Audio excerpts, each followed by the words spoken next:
8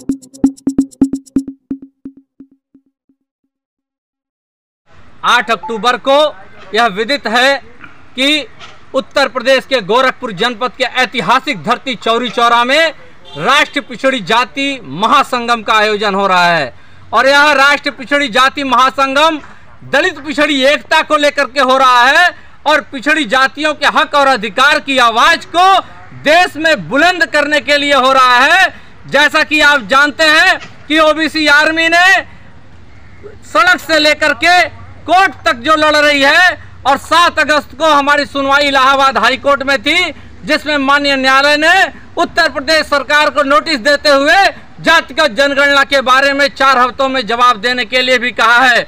OBC army हर मोर्चे पे आज पिछड़े समाज के लिए लड़ रही है और दलित पिछड़ी एकता को मजबूती प्रदान करने के लिए यह आयोजन हो रहा है। चौरी चौरा की वह ऐतिहासिक क्रांतिकारी धरती है जो दलित और पिछड़ों के क्रांति की धरती कही जाती है। और इस आयोजन में देश के तमाम ख्याति लब्ध लोग आ रहे हैं। पद्म श्री से सम्मानित महान महिला जो है दलितों पिछड़ों के हजारों करोड़ों लोगों की जो प्रेरणा स्रोत है, पद्म श्री फूलवासन बाई जो 85 राष्ट्रीय पुरस्कारों से सम्मानित है, आ रही हैं। उसके अलावा तमाम सांस्कृतिक कार्यक्रम के माध्यम से दलित और पिछड़ी आवाज को भी बुलंद करने का यहाँ मुकम्मल व्यवस्था है, जिसमें देश के प्रसिद्ध विरहा गायक बिहार के ओम प्रकाश यादव जी और ओम प्रकाश दीवाना जी आ रहे हैं, शिरकत कर रहे हैं।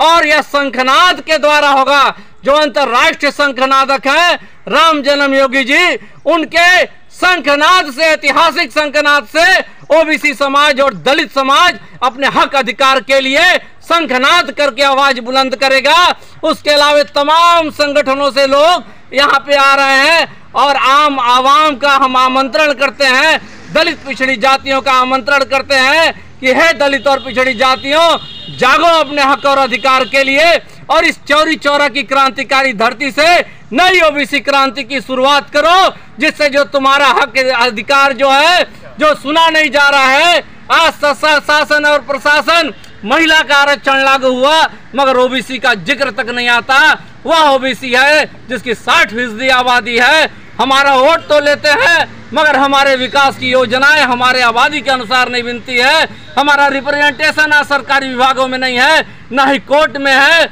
और अगर जमीन पे भी देखा जाए तो हम लोगों को मुट्ठी भर दाना फेंक करके जो राजनीतिक है, सत्ता की मलाई अगर जमीन पे ही पड़ी होती है, हमें बेवकूफ बनाकर चाटने का काम करते हैं।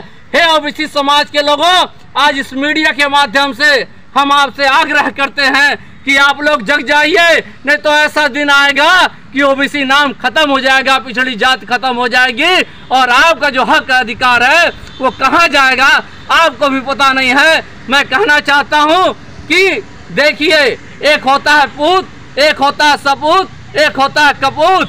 जो पूत होता है अपने पूर्वजों की जो विरासत होती है उसको यथावत रखता है और जो सपूत होता है उसको आगे बढ़ाता है और जो कपूत होता है खत्म कर देता है, नालायक माना जाता है।